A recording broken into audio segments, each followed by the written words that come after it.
नमस्कार, news makers में आपका स्वागत। मैं हूं प्रकाश हिंदुस्तानी। आज इस कार्यक्रम में हमारी खास मेहमान हैं भारतीय स्त्री शक्ति नाम के संगठन की अखिल भारतीय अध्यक्ष नयना सहस्त्रबुद्धे जी। आपका बहुत बहुत स्वागत है मैडम हमारे स्टूडियो में। नमस्कार। ये आपका संगठन क्या करता है? भारतीय स्त्री शक्ति है, महिलाओं का एक राष्ट्रीय संगठन है और महाराष्ट्र में इसकी शुरुआत हुई और आज के तारीख में देश में 10 प्रांतों में हमारा काम चलता है। महिला सशक्तिकरण ये तो पहला मुद्दा है, उसके लिए हम काम करते हैं। अलग अलग बिंदु लेके महिला सशक्तिकरण का कार्य हम करते हैं। कब से आप इस संगठन में हैं? इस संगठन की शुरुआत 1988 में हुई है और ये रजत जयंती वर्ष है हमारा। मैं खुद इस संगठन से 1990 से जुड़ी हूँ और अलग अलग दायित्व निभाते निभाते आज मेरे पास राष्ट्रीय अध्यक्ष का दायित्व है। आप कुछ हमने सुना कि आप बैंक में अधिकारी भी हैं, तो ये दोनों काम कैसे कर लेती हैं आप? जो एक व्यक्ति कौन सा भी काम कर सकता है अच्छे से, वो 4 काम भी करने के लिए वो समय निकाल सकता है। इसके लिए समय नियोजन की आवश्यकता होती है और टाइम मैनेजमेंट अच्छे से करना और जिस समय जिस कार्य की प्रायोरिटी है, प्राथमिकता है, उसको प्राथमिकता देते देते काम करना। इस तरीके से घर, मेरा बैंक का नौकरी और संगठन का कार्य, इसमें मैं बैलेंस कर सकती हूँ।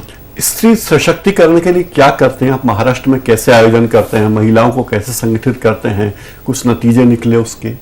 बहुत अच्छे नतीजे निकले हैं। सशक्तिकरण के लिए उसका परिवार में स्वस्थ होना बहुत जरूरी होता है और अगर स्त्री परिवार में सुरक्षित नहीं है, सुखी नहीं है, तो पूरा समाज ही सुखी नहीं है, ऐसा माना जा सकता है।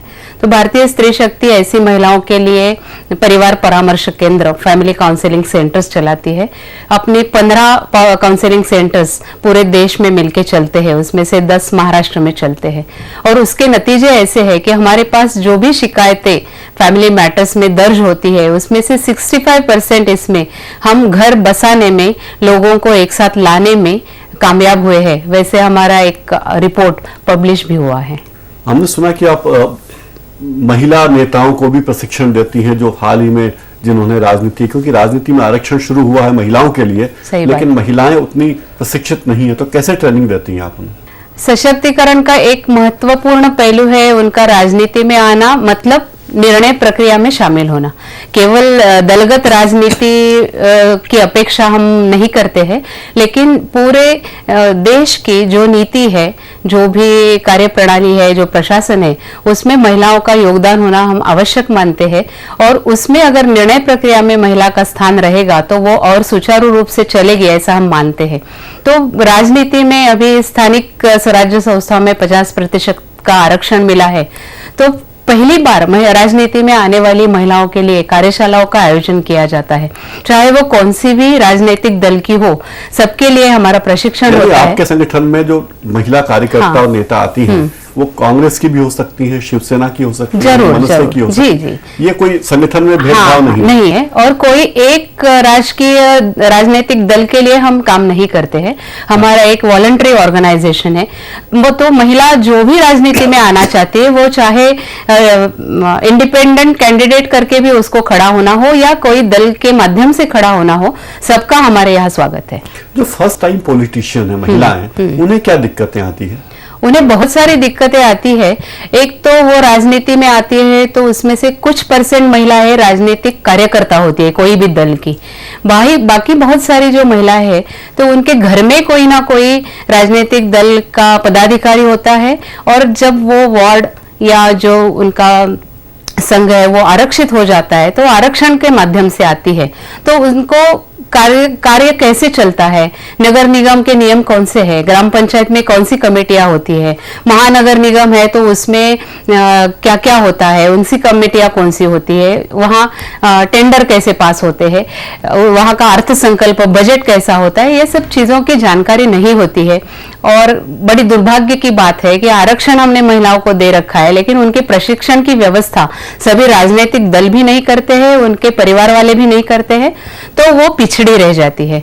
उसको 5 साल का समय मिलता है, लेकिन वो इफेक्टिव काम करने के लिए उसको तैयार करना ये भारतीय स्त्री शक्ति अपनी जिम्मेदारी मानती है।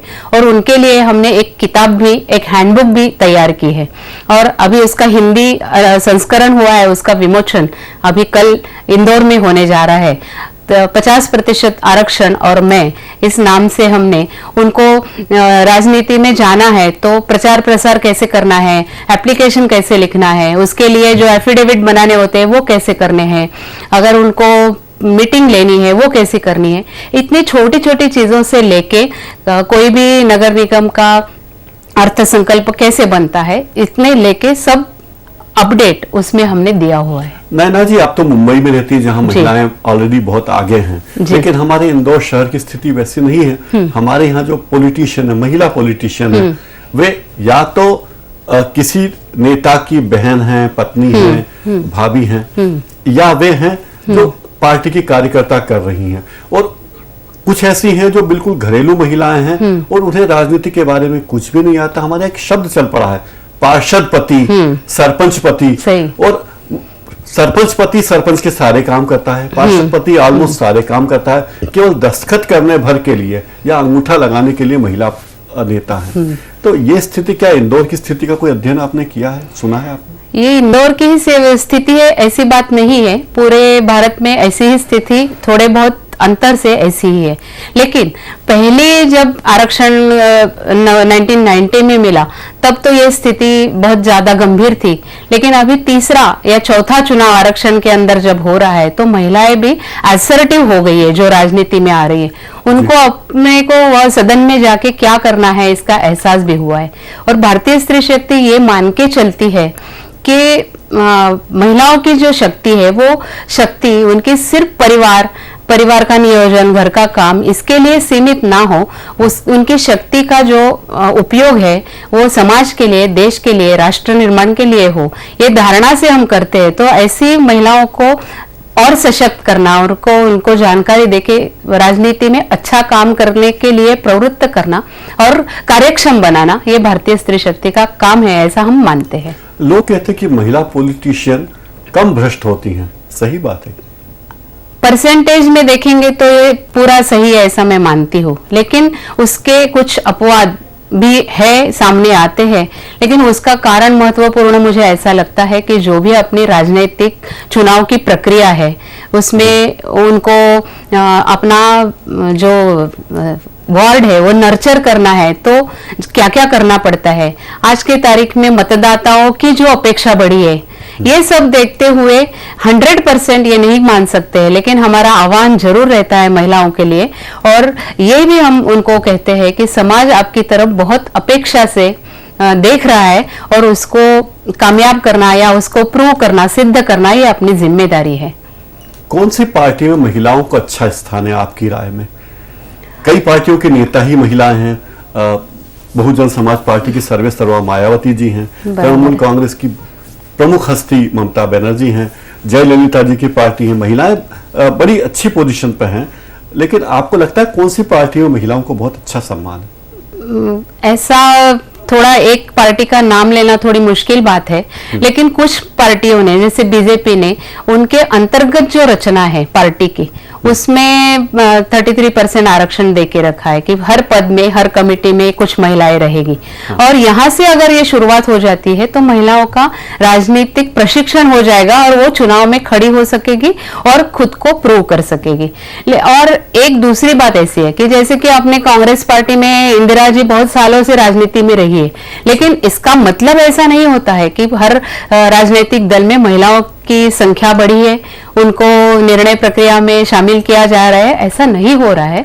और अपने जो पड़ोसी देश है, पाकिस्तान है या बांग्लादेश है, उसमें से भी कम महिलाएं अपने देश की राजनीति में है, ये वास्तव है आज की तारीख में। पाकिस्तान और बांग्लादेश में महिलाओं जितनी राजनीति, उससे कम महिलाएं भारत में, कम महिला में स्पेशली लोकसभा, राज्यसभा और विधानसभा, विधान परिषद में जो 33% आरक्षण का बिल 15 सालों से प्रलंबित है।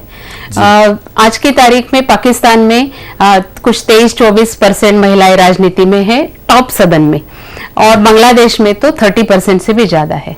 और उसकी तुलना में भारत में इतनी बड़ी आबादी होके, इतना बड़ा एजुकेशन का अच्छा एक माहौल लेवल होके, रिफॉर्मर्स ने बहुत अच्छा महिलाओं के लिए काम किया है, ऐसी सब पृष्ठभूमि भारत में है, फिर भी महिलाओं का राजनीतिक जो सहभागिता है वो बहुत ही कम है। आप भारत की महिलाओं की स्थिति कैसा आंकती है दुनिया की तुलना में?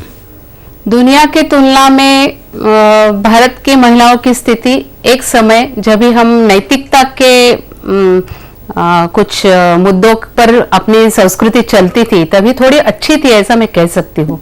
लेकिन आज की तारीख में जैसे महिलाओं ने पहले से पुरुष जो फील्ड थे, जैसे एजुकेशन हो, राजनीति हो या कोई जॉब हो, उसमें आना चालू कर दिया है, तो वो पुरुषों की स्पर्धक कॉम्पिटिटर उनको लगने लगी है। और महिलाएं 50-60 साल 100 साल पहले उनके पास ना शिक्षा थी, ना स्वास्थ्य का था, ना अधिकार थे, तो उनको वो नहीं, ऐसे स्थिति से अब आज बहुत कुछ हासिल किया, ऐसी स्थिति में आ पहुंची है और वो इसके लिए बहुत भारी मात्रा में काम कर रही है महिलाएं। पुरुषों का परिवर्तन का जो गति है वो थोड़ी सी पिछली रही है और पुरुषी मानसिकता, पैट्रियार्कल सिस्टम से अभी पुरुष लोग बाहर नहीं आए हैं। इसके कारण महिला की बदलाव की गति और पुरुष की बदलाव की गति में बहुत अंतर आ रहा है। और आज की तारीख में सुरक्षा के जो प्रश्न हैं या डोमेस्टिक वायलेंस के जो प्रश्न हैं, उसमें महिलाओं के ऊपर अत्याचार बढ़ रहे हैं। विश्व भर में भी यही स्थिति है। जैसे मैंने पढ़ा है, इंटरनेट में आप भी सब देख सकते हैं कि महिलाओं के लिए असुरक्षित ऐसे जो देश की एक लिस्ट है, उसमें भारत का नाम तीसरे स्थान पर भारत है। और इसका हम अनुभव करते हैं। देश तीसरा स्थान है। और हमसे भी खराब देश दो ही खराब देश है। कौन से? अफगानिस्तान है, हाँ। जहां महिलाओं की स्थिति और खराब है, राज चल रहा है, शिक्षा का भी मूल अधिकार उनको नहीं है। दूसरा पाकिस्तान है और तीसरा भारत है। मतलब भारत की तुलना पाकिस्तान और अफगानिस्तान से की जा रही है। ये बहुत बड़ी दुर्भाग्य की बात है। देश में सती प्रथा थी, पर्दा प्रथा थी, देवदासी प्रथा थी, अब कन्या भ्रूण हत्या हो रही है, ईव टीजिंग हो रही है, रेप के केसेस बढ़ रहे हैं। तो क्या कुछ अंतर आया महिलाओं की स्थिति में कि वो के वही हाल? अंतर आया ऐसा हम नहीं कह सकते, क्योंकि डोमेस्टिक वायलेंस के आंकड़े अगर हम देखेंगे, वो भी नेशनल क्राइम रिकॉर्ड ब्यूरो की, तो उसमें 786% की बढ़ोतरी हुई है। इसके दो कारण हैं। अपराध तो पहले भी होते थे। बढ़ोतरी हुई है कितने? ये 2003 से 13 10 सालों का जो अगर कंपैरिजन करेंगे तो बलात्कार के केसेस में भी ऐसी ही बढ़ोतरी आई है। इसके दो कारण हैं। घटनाएं तो पहले भी होती थी, लेकिन अभी उसको उनके बारे में शिकायत दर्ज करने का साहस महिलाएं जुटा रही है। इसके कारण भी क्राइम बढ़ा है ऐसा दिख रहा है, लेकिन क्राइम की संख्या तो बहुत बड़ी है। हमारे देश में इतने सारे कानून है जो महिलाओं को लेकर हैं, महिलाओं को अधिकारिता दे रहे हैं, अधिकार दे रहे हैं, सम्मान दे रहे हैं, तो उसका कोई फर्क पड़ा क्या? जरूर पड़ा है। महिलाओं को अपने खिलाफ अन्याय अत्याचार जो हो रहे हैं उसके खिलाफ शिकायत दर्ज करने का एक चैनल ये कानूनों के बारे में कानूनों के द्वारा प्राप्त हुआ है। लेकिन एक शिकायत है कि बहुत सारे कानूनों का दुरुपयोग हो रहा है। दहेज भी कानून है। अभी कल हमारे एक मित्र ने बताया कि एक युवक युवती में प्रेम प्रसंग चल रहा था। युवती के माता पिता तैयार नहीं थे लड़के की शादी करने के लिए उस लड़के से। तो उस लड़के ने अपनी गर्लफ्रेंड से कहा कि तुम्हारे पिता जहां शादी कर रहे हैं वहां तुम शादी कर लो, और पहली ही रात को जाके थाने में रिपोर्ट लिखा दो कि इसने मुझे दहेज नहीं कम लाने के लिए मारा पीटा, तो उसका पूरा परिवार जेल चला जाएगा। फिर तुम्हारे पिता के सामने कोई विकल्प बचेगा ही नहीं कि मेरी बेटी अब क्या करे, तो तत्काल मैं सामने आ जाऊंगा और मैं कहूँ कि मैं शादी करने को तैयार हूँ। ऐसे ऐसे गठजोड़ हो रहे हैं। समाज में कुरीतियां आ रही है, परेशानियां बढ़ गई हैं और अनेक बेकसूर लोग इन कानूनों की गिरफ्त में आके फंस गए हैं और परिवार टूट रहे हैं। ऐसा नहीं लगता आपको? ये थोड़ी मात्रा में सही है, मैं आपका मानना जरूर मानती हूँ, लेकिन हर एक कानून के बारे में यही होता है। लेकिन दुर्भाग्य से ज्यादा पब्लिसिटी ऐसे गलत चीजों को मिलती है। लेकिन अभी तक जो महिलाएं घर में या घर के बाहर समाज में उनके ऊपर अन्याय अत्याचार और अभाव, उनको कोई स्कोप नहीं है। ऐसी जो स्थिति थी वो स्थिति की आंकड़े और ये दुरुपयोग के आंकड़े भी कंपेयर करना जरूरी है। लेकिन ये मैं मानती हूँ और फिलहाल ही हाईकोर्ट ने भी इसके ऊपर आपत्ति जताई है कि महिला कानूनों का बदला लेने के हिसाब से उसका उपयोग महिलाएं ना करें, ऐसा एक अपील हाईकोर्ट जज ने भी किया है। तो ये सब बदलाव लाना है तो उसके लिए काउंसलिंग ये बहुत जरूरी है और वो हम भारतीय स्त्री शक्ति अपना दायित्व मानते हैं और वो महिलाओं का भी हम करते रहते हैं। आप एक नेशनलाइज बैंक में मैनेजर हैं, बड़े पद पे कार्य करती हैं, परिवार आपका है, बच्चे आपके, बेटा आपका बड़ा कॉलेज में पढ़ता है, आपको भी ऐसे मौके आए क्या कहीं वर्क प्लेस पे, घर में, मोहल्ले में कि महिला होने के नाते आपको परेशानी का सामना करना पड़ा? मैं इतना दुर्भाग्यपूर्ण नहीं रही हूँ, इसके लिए मैं खुशनसीब मेरे को मानती हूँ।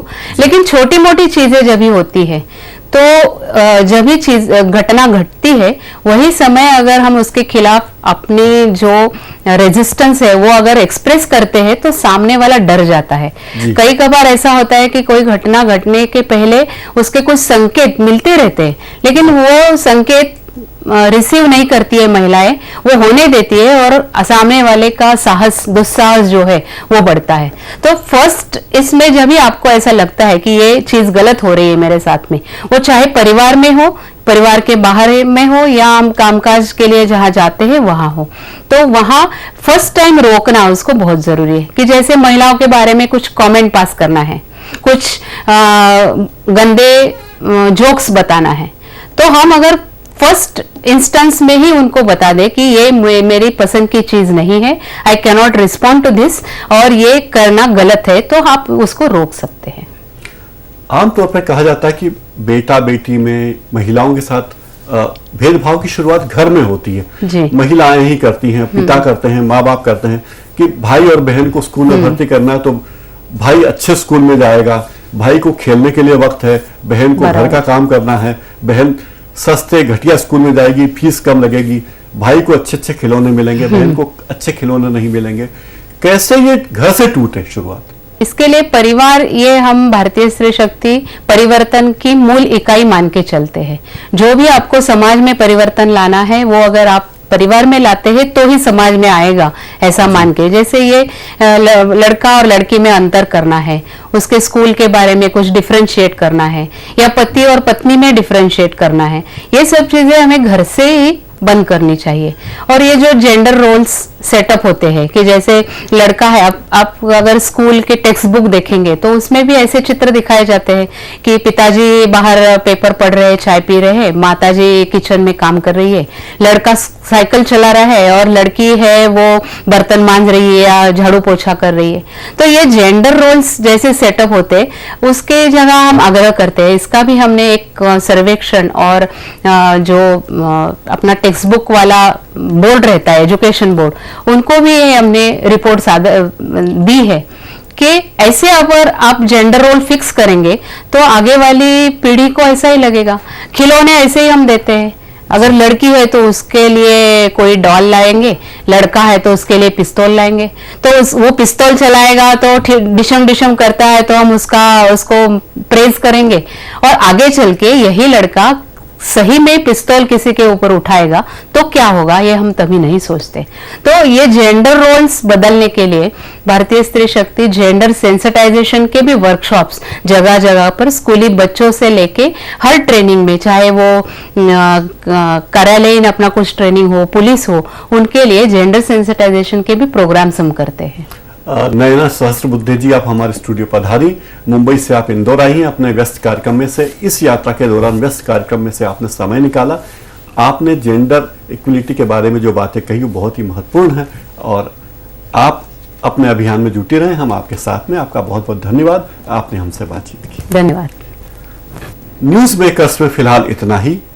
आप हमारा ये कार्यक्रम YouTube पर जाकर भी देख सकते हैं। YouTube का URL स्क्रीन पर नीचे दिया गया है।